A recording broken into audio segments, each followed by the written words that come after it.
So, Pastor Michael, we have our next question in our series on Roman Catholicism, and it is, how does somebody get elected to be the Pope?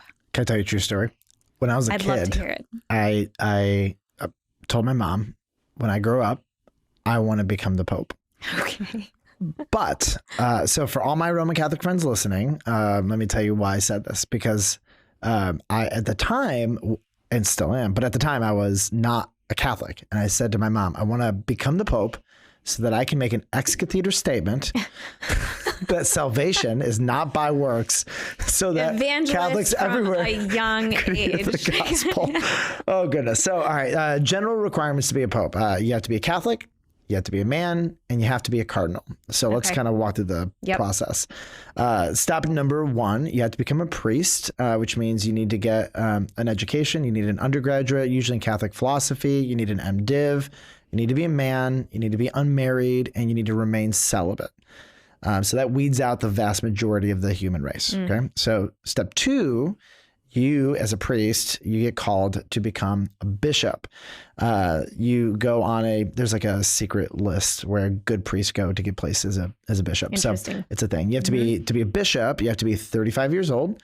You have to have been a priest for at least 5 years, and you have to have a doctorate in theology. One of the things I appreciate is their value in theological education. Absolutely.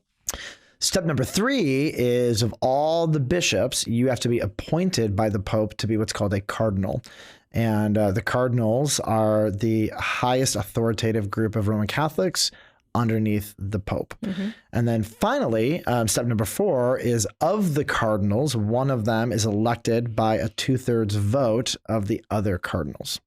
So that's kind of the process.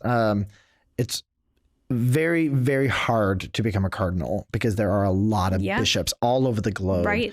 And so again, if you know a bishop who becomes a cardinal, you're probably a rare person. Okay. Yeah.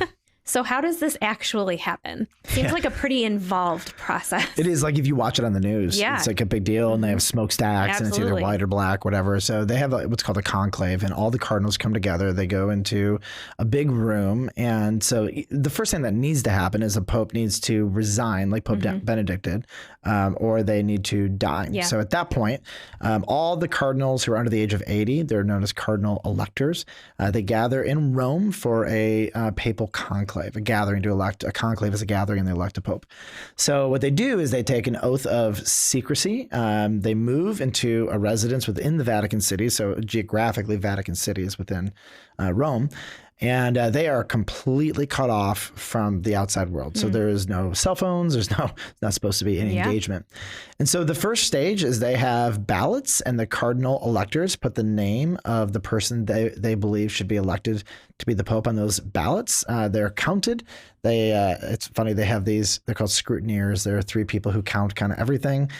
And the results are announced. It's actually fairly rare that on the first vote that there's going to be an actual Pope elected, because you do need a significant majority. That 2/3 vote is pretty hard to get. And how it's announced to the public, I've always found really interesting, because essentially they then release smoke, which is dark if they have not selected a Pope, and it is white once they do. Exactly. They have a big chimney, and they have certain chemicals they put in it that either make it black or it's white. And it's just, I think it's a hilarious process. So that's how they communicate with the world, because again, Roman Catholics all over the globe are like chomping at the bit. Well, they've got cameras on that smokestack, and they're just waiting for the smoke to come out. We think we see something. No. We did. No. And then, when it's white, it's like this huge eruption. Well, and they have thousands and thousands and thousands of people gathered in the square, just waiting for this announcement. Yeah. The bells of St. Peter's Basilica, they're rung.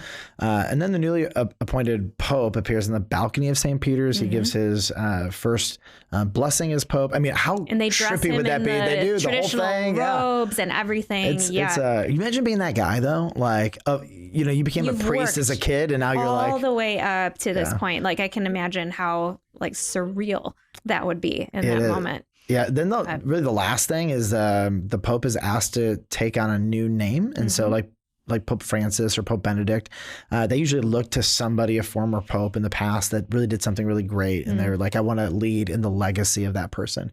So they pick a name and then it's announced to the world. And then there you are. You are the pope with all the authority of the pope. It's a simple process, but getting there from the very beginning, becoming a priest to becoming the pope. Many years, tons of work. Few. Yes, absolutely. So, and I think as Protestants, it's just important for us to recognize all of the things that go into this and how important it is to our Roman Catholic friends and how much status this pope has. Just as we share the gospel with them and are tender to understanding this state, this person.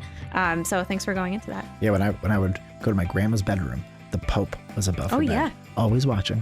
Pope John Paul II.